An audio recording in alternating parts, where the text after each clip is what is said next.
नमस्कार, बहुत स्वागत है आपका। मैं हूं आपके साथ सुमित शर्मा। छत्तीसगढ़ की खबरों की बात करेंगे, लेकिन उससे पहले मध्य प्रदेश में मिल रही एक बड़ी खबर आपको बता दें। भोपाल एम्स में मेडिकल की छात्रा हॉस्टल की छत से गिरी है। छात्रा की मौके पर ही मौत हो गई है। एमबीबीएस की छात्रा थी मृतका। मौके पर पुलिस पहुंची है।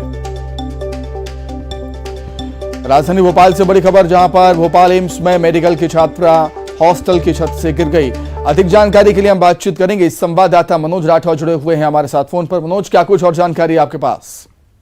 जी बिल्कुल, कुछ देर पहले की ये घटना है। बताया जा रहा है कि हॉस्टल की छत से गिरी है, उसने सुसाइड किया है या फिर कोई दूसरी घटना उसके साथ घटित हुई है। इसको लेके पुलिस जो है मौके पर पहुंची हुई है, क्योंकि जो छात्रा है उसकी छत से गिरने की वजह से, हॉस्टल की छत से गिरने की वजह से मौके पर ही मौत हो गई। इस तरीके की जानकारी अभी तक निकल कर आई है। ये भी जानकारी पता चली है कि एमबीबीएस की ये स्टूडेंट थी मृतका। फिलहाल पुलिस मौके पर है। क्या कारण रहे होंगे, क्या परिस्थितियां होगी, इसको लेकर जरूर अब जांच पड़ताल जो है वो शुरू हो गई है। तत्काल प्रभाव से जैसे ही जानकारी लगी कि छात्रा हॉस्टल की छत से नीचे गिर गई है, तत्काल जो स्टाफ था वहाँ का उसने अस्पताल पहुंचाने की, क्योंकि कैंपस में कई पूरा मामला है, तो तत्काल एम्स के इमरजेंसी जो वार्ड है वहाँ पर पहुंचा है। लेकिन तब तक बताया जा रहा है कि छात्रा ने दम तोड़ दिया था। फिलहाल इस पूरे घटनाक्रम के पीछे क्या कारण है, क्या सुसाइड किया है या फिर कोई घटना छात्रा के साथ हुई, ये तमाम तरीके के सवाल हैं, क्योंकि जांच में लिए गए। जांच के बाद ही कुछ खुलासा हो पाएगा, क्योंकि स्थानीय पुलिस फिलहाल जो है मौके पर पहुंची हुई है। जो हॉस्टल का जो रूम है छात्रा का, वहां पर भी टीम पहुंची हुई है। जो छात्रा की जो साथी छात्राएं थी, जो स्टाफ था हॉस्टल का, उनसे भी लगातार बयान और पूछताछ की जा रही है। ठीक है मनोज, बहुत शुक्रिया आपका तमाम जानकारी के लिए। आगे बढ़ते हैं। अब बात छत्तीसगढ़ की। छत्तीसगढ़ में रेल यात्रियों की परेशानी फिर से बढ़ेगी। 1 अगस्त से 3 अगस्त तक कई ट्रेनें रद्द कर दी गई हैं। रेलवे ने 28 ट्रेनों को कैंसिल किया है। 4 ऐसी ट्रेनें हैं जो गंतव्य से पहले ही समाप्त हो जाएंगी। राजनांदगांव कलमना के बीच में नॉन इंटरलॉकिंग का काम अभी भी जारी है, और नॉन इंटरलॉकिंग कार्य होने की वजह से ट्रेनों को कैंसिल किया गया। तो लगातार हम देख रहे हैं छत्तीसगढ़ में ट्रेनों के कैंसिल होने का सिलसिला बदस्तूर जारी है। एक बार फिर से 1 अगस्त से 3 अगस्त तक 28 ट्रेनें कैंसिल रहेंगी। 4 ट्रेनों के गंतव्य पहले से ही समाप्त हो जाएंगे। खबर रायपुर से है। कल शाम से 10 लाख लोगों को पानी नहीं मिलेगा। पानी की परेशानी होने वाली है। कल से रायपुर वासियों को पानी नहीं मिलेगा। फिल्टर प्लांट में इंटरकनेक्शन का काम चल रहा है, और इंटरकनेक्शन के चलते शटडाउन रहेगा। मेगा शटडाउन है ये, 48 घंटे का। राजधानी के 26 बड़ी पानी टंकियों से सप्लाई बाधित रहेगी। कई कॉलोनियों में नहीं पहुंचेगा पानी। भाटा गांव, चंगोरा भाटा, कुशालपुर, डीडी नगर, ईदगाह भाटा, सरोना, टाटी बंद, कोटा, लालपुर, कबीर नगर, जरवाए, गोगांव, मठ पुरैना, अमलीडी, अवंती विहार, मंडी मोवा, सड्डू, दलदल सिवनी, रामनगर कचना, आमा सिवनी, देवपुरी, बोरिया खुर्द जोरा और भनपुर टंकी से पानी की सप्लाई नहीं।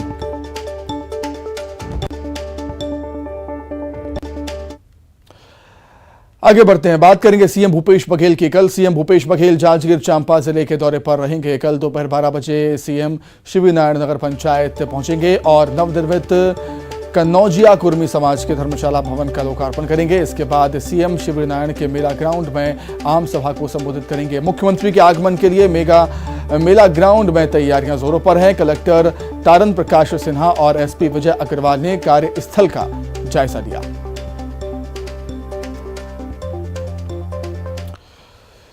वहीं न्यूज 18 से एक्सक्लूसिव बातचीत करते हुए आरबीआई के पूर्व गवर्नर रघुराम राजन ने कहा है कि भारत में कभी भी श्रीलंका जैसे हालात नहीं होंगे, और भी कई मुद्दों पर उन्होंने अपने विचार रखे हैं। सुनिए। आरबीआई के पूर्व गवर्नर रघुराम राजन हमारे साथ मौजूद हैं, उनसे बात करते हैं। सर, मेरा पहला सवाल ये है कि अभी जो जिस तरह के हालात बने हैं, अगर हम बात करें तो श्रीलंका और तमाम जगहों पे, तो एक कंपैरिजन किया जा रहा है कि भारत की जो स्थिति है वो आने वाले समय में जो मौजूदा नीतियाँ हैं उसके चलते वैसे हो जाएंगी। क्या आप ऐसा सोचते हैं? भारत उस स्थिति में नहीं है, क्योंकि भारत के पास काफ़ी फॉरेन एक्सचेंज रिजर्व्स हैं। भारत का ऋण, फॉरेन एक्सचेंज ऋण काफ़ी कम है और भारत का इकॉनमी भी, अर्थशास्त्र काफ़ी अच्छा चल रहा है, तो उस स्थिति में नहीं है। तो क्या मौजूदा नीतियों से सहमत हैं आप? जो नहीं, तो इम्प्रूवमेंट तो हो सकता है नीति में। एक तो हमारा एक बहुत बड़ा प्रॉब्लम है रोज़गारी, काफ़ी कम है। आप देख रहे हैं कि लोग, ये जो अग्निपथ राइट्स हैं, वो हमारा युवा पीढ़ी कह रही है कि हमें और नौकरी चाहिए और रोज़गारी तो काफ़ी कम है, तो उसको बढ़ाना है। उसके लिए नीतियाँ चाहिए जो रोज़गारी बढ़ाएंगे। सर, कल आपने कहा था कि अल्पसंख्यकों पर जो जिस तरीके से निशाना साधा जा रहा है, जो बहुसंख्यकवाद जो हावी हो रहा है, उसके चलते देश जो है वो बदहाली की स्थिति में चला जाएगा। मौजूदा नहीं जो आपने कल कहा था सर, माइनॉरिटीज़ को जो जिस तरीके से निशाना बनाया जा रहा है, उसके चलते देश जो है वो बदहाल हो सकता है। बहुसंख्यकवाद जो है वो भारत के एक मेरे माइनॉरिटीज़ को आगे बढ़ाना है। जैसे कि मेजॉरिटी कम्युनिटी को आगे बढ़ाते हैं, तो माइनॉरिटीज़ को भी थोड़ा इक्वालिटी होना चाहिए कम्युनिटीज़ में। तो पॉलिसीज़ जो हम इम्प्लीमेंट करते हैं, वो दोनों वो सारे कम्युनिटीज़ को एडवांस करना चाहिए। तो ये जो अभी चल रहा है, आपको लगता है कि काफ़ी नुकसानदेह हो जाएगा भारत के लिए? मेरे ख्याल में काफ़ी नुकसान होएगा अगर हम एक कम्युनिटी को आगे बढ़ाते हैं और औरों को पीछे करते हैं। ऐसा हो रहा है, आपको लगता है? ऐसा तो बाहर से तो दिखता है कि ऐसा हो रहा है। हाँ जी जी। सर, ये लगातार जो बेरोजगारी बढ़ रही है, इसको कैसे वो किया जाए? कैसे आपको लगता है कि इस पर काबू पाया जा सकता है? नौकरी तो अलग अलग तरीके से बढ़ा सकते हैं, जैसे कि इंफ्रास्ट्रक्चर बढ़ा सकते हैं, हम जो एंटरप्रेन्योरशिप कहते हैं उसको भी बढ़ा सकते हैं। तो काफ़ी चांसेस हैं, पॉलिसीज मेजर्स हैं जिसके साथ हम रोज़गारी को बढ़ा सकते हैं। तो उन्होंने अलग अलग मसलों पर न्यूज़ 18 से खासतौर पे बात की और उन्होंने कहा कि मौजूदा जो परिस्थितियां हैं, उसे ऐसा लग रहा है कि एक जो कम्युनिटी है उसको आगे बढ़ाने की कोशिश की जा रही है और ये भारत के लिए खतरनाक हो सकता है। कैमरा पर्सन रोहित श्रीवास्तव के साथ ममता नाजेवा, न्यूज़ 18 छत्तीसगढ़। आगे बढ़ेंगे। बलरामपुर जिले के विशेष पिछड़ी जनजाति के शिक्षित युवक युवतियों को नौकरी देने के लिए अभियान काफी तेज कर दिया गया है। कलेक्टर और जिला पंचायत के सीईओ खुद ऐसे पिछड़े इलाकों में भ्रमण कर रहे हैं और योग्य शिक्षित लोगों की पहचान कर रहे हैं। फॉर्म भरने के लिए प्रेरित कर रहे हैं। जनजाति पहाड़ी कोरवा के योग्य और शिक्षित युवक युवतियों की तलाश की जा रही है ताकि उनको नौकरी दी जा सके। कलेक्टर का ये अंदाज देखकर ग्रामीण बेहद खुश। कैया पंचायत में पहाड़ी कोरवा बस्तियों में जहाँ पे हमारे जो स्वास्थ्य टीम पहुँची थी, अलग अलग वहाँ पे इश्यूज जाते हैं, उसको ध्यान में रखते हुए स्वास्थ्य टीम पहुँची थी। मोटा उनका स्किन रिलेटेड डिसीज़ रहता है, एनीमिक पेशेंट्स रहते हैं। वहाँ पे जो अलग अलग बीमारी है उसको ध्यान में रखते हुए स्वास्थ्य टीम को वहाँ पे पहुँचाया गया था। वहाँ पे हम लोग भी शिरकत किए और दो मुद्दों को लेके वहाँ पे बातचीत हुई। ये तो स्वास्थ्य तो था ही, दूसरा विशेष पिछड़ी जनजाति के जो हमारे जो पढ़े लिखे बच्चे हैं जिनको शासकीय नौकरी में तृतीय और चतुर्थ श्रेणी में नियुक्ति देना है, उसका भी जायजा लेने के लिए वहाँ पहुँचे थे। और जितने भी हमारे पढ़े लिखे बच्चे थे उनका आवेदन कलेक्ट कर लिया गया। 2 तारीख तक आवेदन लेने का समय है। आपके माध्यम से आग्रह करूँगा कि हमारे जितने भी विशेष पिछड़ी जनजाति के जो बच्चे हैं, जो योग्यता के अनुसार तृतीय और चतुर्थ श्रेणी में जो जिनको भी योग्यता प्राप्त है, वो लोग अपना आवेदन दें तत्काल, ताकि उसके ऊपर कार्रवाई करते हुए उनको माननीय मुख्यमंत्री महोदय के मंशानुसार उनको नियुक्त। राजनांदगांव जिले की धुर नक्सल प्रभावित क्षेत्र मोहला विकासखंड के कनेरी गांव में सस्पेंशन बेली ब्रिज का निर्माण मई 2017 में किया गया था, जिसकी लागत 4 करोड़ 34 लाख रुपए थी। लेकिन नक्सलियों ने इस ब्रिज के निर्माण में बाधा पहुंचाई और लेकिन जिला पुलिस बल और आईटीबीपी की निगरानी में इस ब्रिज का निर्माण किया गया और इस ब्रिज के चलते इस क्षेत्र में तेजी से विकास हो रहा है। इस सस्पेंशन बेली ब्रिज का निर्माण 2017 मई में कराया गया था, जिसकी लागत 4 करोड़ 34 लाख रुपए थी और घोर नक्सल प्रभावित क्षेत्र होने के कारण इसका निर्माण नहीं हो पा रहा था और नक्सली इस ब्रिज के निर्माण में अवरुद्ध बने हुए थे, जिसे देखते हुए जिला पुलिस बल और आईटीबीपी की टीम यहां तैनात की गई और फोर्स की निगरानी में इस ब्रिज का निर्माण किया गया। इस ब्रिज का निर्माण होने के बाद लगातार इस क्षेत्र में विकास की बयार बहने लगी और लगभग लगभग 1 दर्जन से जो अधिक गांव हैं वह इस ब्रिज का उपयोग करते हुए जिला मुख्यालय और ब्लॉक मुख्यालय पहुंचते हैं, ताकि उनकी आवश्यकता की जो चीज़ें हैं उसे यहाँ से ले सकें। और शिक्षा दीक्षा की भी पूर्ति के लिए इस ब्रिज का उपयोग किया जाता है और बच्चे इसी ब्रिज को क्रॉस करके जिला मुख्यालय के साथ साथ ब्लॉक मुख्यालय पढ़ाई करने पहुँचते हैं। साथ ही आपको बता दें कि इस ब्रिज का निर्माण तोतल नदी के ऊपर कराया गया है और इस ब्रिज के निर्माण होने से कहीं ना कहीं हजारों ग्रामीणों को फायदा हुआ है। राकेश यादव, न्यूज़ 18, राजनांदगांव। बड़ौदा बाजार में एक नाबालिग के साथ हैवानियत का मामला सामने आया, जहां 2 दरिंदों ने नाबालिग को 10 रुपए का लालच देकर वारदात को अंजाम दिया। दरिंदों ने तीन दिनों तक मासूम के साथ गैंगरेप किया। परिजन की शिकायत पर पुलिस ने 76 साल के बुजुर्ग और 47 साल के अधेड़ को गिरफ्तार कर दिया है। कोतवाली पुलिस ने धारा 376 और पॉक्सो एक्ट के तहत केस दर्ज किया।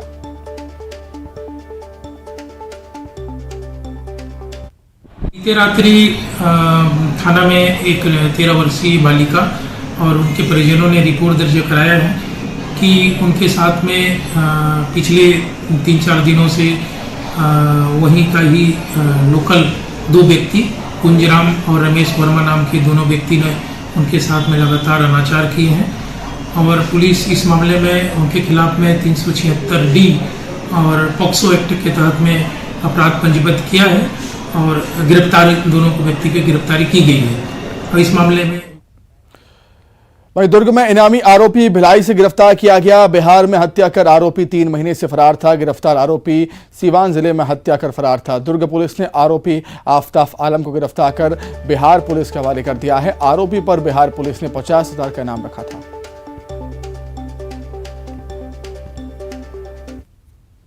बिहार राज्य के थाना हुसैनगंज क्षेत्र में 5 अप्रैल 2022 को एक हत्या हुई थी, जिस पर से 92/2022 अपराध कायम हुआ था और इस पर 302, 307, 2527 अनसेट की धारा लगी हुई थी। इस पर जो मुख्य आरोपी है आफ्ताब आलम मौके पर से फरार था और उसके खिलाफ बिहार पुलिस ने 50,000 रुपये का इनाम भी घोषित किया हुआ था। बिहार पुलिस की सूचना पर से जामुल थाना की टीम और बिहार पुलिस की टीम की संयुक्त कार्रवाई हुई, जिसको आज जामुल थाना क्षेत्र से गिरफ्तार किया गया और इस पर भी ट्रांजिट रिमांड पर से बिहार ले जाया जा रहा है। यह बिहार पुलिस और दुर्ग पुलिस की। अब बात करेंगे मानसून के ब्रेक की। छत्तीसगढ़ में मानसून ब्रेक के हालात बन गए हैं, जिससे किसानों की परेशानियां फिर से बढ़ गईं। प्रदेश में अच्छी बारिश के लिए किसानों को अभी और इंतजार करना पड़ सकता है, क्योंकि अभी कोई सिस्टम डेवलप नहीं हो रहा है प्रदेश में। पूरे प्रदेश की बारिश की बात करें तो 2% अधिक बारिश हुई है, लेकिन राज्य के 8 जिलों में सामान्य से कम बारिश हुई है। बलरामपुर में 63%, जशपुर में 63%, सरगुजा में 65% कम बारिश हुई, तो वहीं रायपुर में 32%, कोरिया में 47%, सूरजपुर में 42% और कोरबा में 26% कम बारिश दर्ज हुई है। प्रदेश के 19 जिले ऐसे हैं जहां सामान्य बारिश हुई है, जबकि बीजापुर में सबसे अधिक 140% बारिश हुई। 8 जिलों में कम बारिश होने से यहां के किसानों की चिंताएं बढ़ गईं। तारीख में जो रायपुर की मतलब पूरे प्रदेश की जो स्थिति है, सामान्य से 2% अधिक वर्षा चल रही है और 19 जिले ऐसे हैं जिनमें सामान्य या सामान्य से अधिक वर्षा हुई है। 8 जिले ऐसे सामान्य से कम वर्षा हुई है। सर्वाधिक जो वर्षा हुई है ये बीजापुर जिला में है, 140% अधिक है। लेकिन अगर वही देखें तो जो जशपुर है इसमें 63% तक कम बारिश हुई है। जी, एक तरफ देश प्रदेश में कई ऐसे राज्य हैं जो भारी बारिश से तबाह हैं, वहीं मुंगेली जिले में कम बारिश से यहां के किसान परेशान हैं। यहां लगातार 5 से 6 दिनों से तेज धूप होने की वजह से गर्मी और उमस काफी बढ़ गई है। लोरबी में कम बारिश के चलते नदी नालों में भी पानी नहीं दिख रहा। सावन में बारिश न होने की वजह से धान किसान काफी चिंतित परेशान है। उन्हें अपनी फसलों के नुकसान का डर सताने लगा है। औसत से कहीं कम बारिश हुई है, जिसके कारण किसानों को परेशानी हो रही है। इस समय हम मनियारी नदी के पास हैं। आप देख सकते हैं कि मनियारी नदी का क्या हाल है। आमतौर पर बरसात का आधा सीजन बीत गया है और ये नदी जो है पाटो पाट बहती थी, लबालब रहती थी, लेकिन इन दिनों ये इस नदी में पानी नहीं है। किसान हमारे साथ हैं, जानना चाहेंगे कितनी परेशानी हो रही है।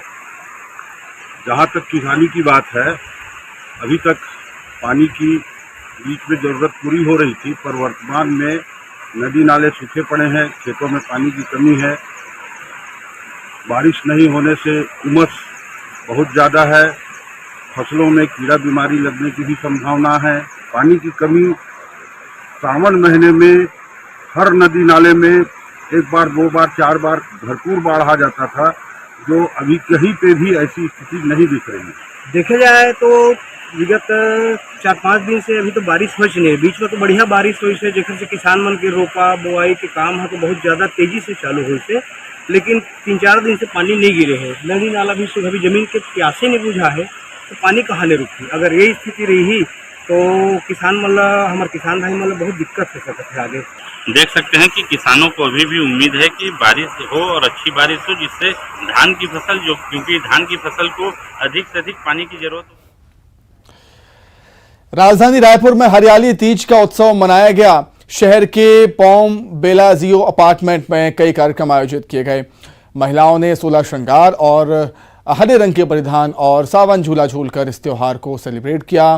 प्रोफेशनल सिंगर्स की मौजूदगी में महिलाओं ने जमकर डांस भी किया। कई प्रतियोगिताओं का आयोजन भी किया गया। इस आयोजन में हर उम्र की महिलाओं ने भाग लिया। बॉलीवुड गानों पर ग्रुप डांस कर महिलाओं ने समा ही बांध दिया। अभी हमने तीज का फेस्टिवल ऑर्गेनाइज किया है जो सिर्फ लेडीज के लिए है। इसमें खाना पीना, नाच गाना, धमाल, मस्ती, डेकोरेशन, बस मतलब लेडीज दिन भर काम करती है, एंजॉयमेंट के लिए भी कुछ होना चाहिए उनके। जो नई नवेली दुल्हन जो शादियों के मायके जाती है वो तो उसके समता मायके में ना अलग सा एक रौनक रहता है। तो तीज वाले दिन उसके आने के घर आई है वापस शादी के बाद पहली बार, तो उसको बहुत सारा प्यार दिखाने के लिए ये त्यौहार मनाया जाता है। सावन आता है तो चारों तरफ हरियाली होती है और आज हम हरियाली तीज मना रहे हैं। वो सारे फेस्टिवल्स को बहुत ही अच्छे से सेलिब्रेट करते हैं और एंजॉय करते हैं। मैं तो यहाँ की नहीं हूँ बट मुझे यहाँ आके बहुत अच्छा लग रहा है। प्रीत की गीत गुनगुनाने देखो हरियाली तीज आई, प्रिय की उम्र बढ़ाने देखो हरियाली तीज आई। आज मनोरथ पूरे होंगे हर सुहागन के, आज मनोरथ पूरे होंगे हर सुहागन के। प्रीतम से नजराने देखो हरियाली तीज आई, प्रीतम से नजराने लेने देखो हरियाली तीज आई। हरियाली तीज बोलते हैं, ये पति की लंबी उम्र के लिए करते थे। पहले जमाने में पति का नाम नहीं लेते थे। ये तीज के दिन में झूला में पति का नाम लेना जरूरी रहता है, इसीलिए ये तीज मनाया जाता है। बहुत ही प्यार और उमंग का त्योहार है। हम लोग इसको सब मिलकर बहुत हंसी खुशी मनाते हैं। मेन इसमें हमारा झूले का प्रोग्राम रहता है। देश दुनिया में कई तरह के मंदिर हैं जहां की अपनी अपनी अलग अलग मान्यताएं हैं। ऐसा ही एक मंदिर बालोद के वनांचल में है। यहां मान्यता है कि उस मंदिर में गलती करने वाले देवी देवताओं को सजा दी जाती है। आपने अब तक अदालतों को किसी दोषी व्यक्ति को सजा देने की बात सुनी होगी, लेकिन बालोद जिले में जंगलों से घिरे गांव ठेमा बुजुर्ग के दंतेश्वरी मंदिर में थाने वाली माँ देवी देवताओं को सजा देती है।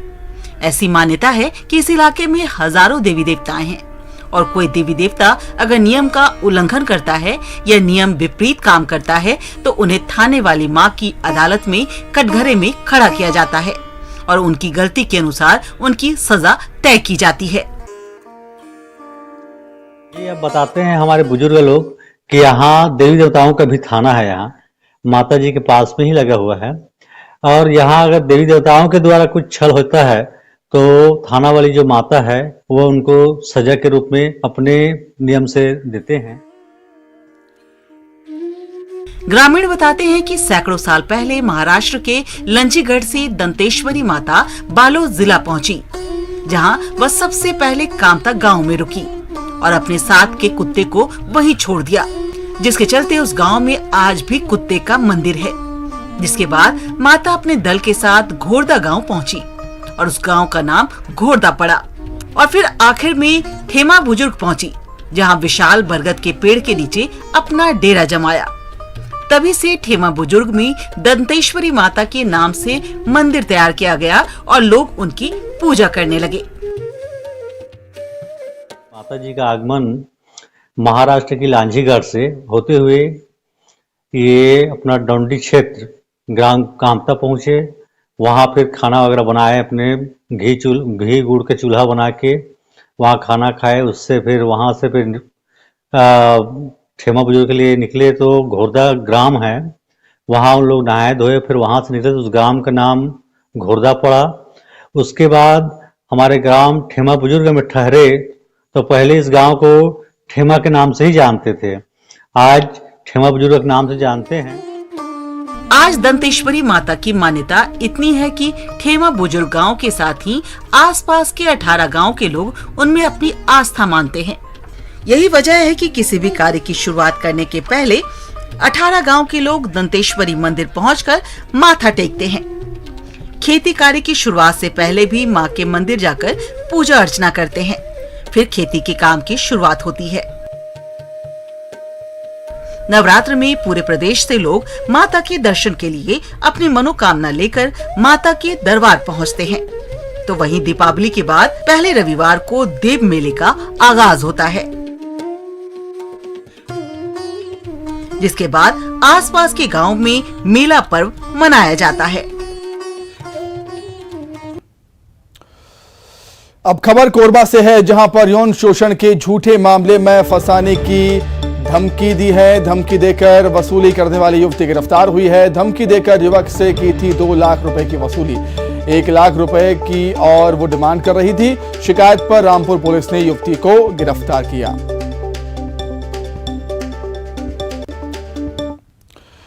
तो इसी के साथ ही फिलहाल इस बुलेटिन में इतना ही। खबरें लगातार जारी हैं। नमस्कार।